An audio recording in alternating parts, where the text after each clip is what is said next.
Lys revient après 16 heures, trempée.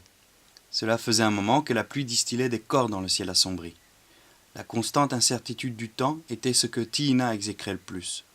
Elle pensait souvent à un pays lointain et encore inconnu où la météo serait l'extase-copie de ses sentiments, ou plutôt leur socle, sur lequel elle aurait pu se reposer. Mais au lieu de cela, l'hiver toujours la contrariait. On ne pouvait pas, se levant le matin, connaître la vraie couleur du jour, ni s'habiller en conséquence, ni prévoir une longue balade en vélo. « Pourquoi as-tu mis si longtemps » dit Tiina, dont la voix étouffée par les quelques heures passées seule s'était coincée. Lys, visiblement frigorifiée, ne prêta pas attention à la question de sa sœur. Elle déposa le paquet qu'elle avait ramené sur le piano droit et se dévêtit près du radiateur. « Il n'y en avait plus qu'un, je n'ai pas eu le choix. » Elle tira de ses poches quelques pièces et 2 billets si mouillés qu'ils formaient une boule collante à ses doigts.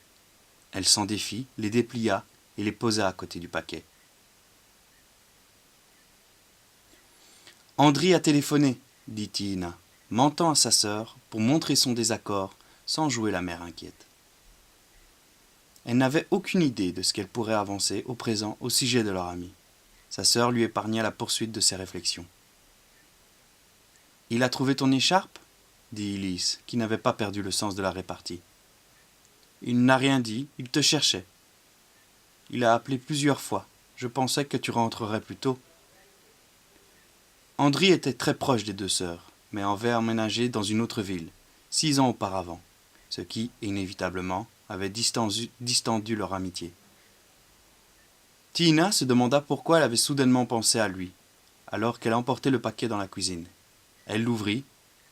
Il avait tout l'air d'un gâteau d'anniversaire.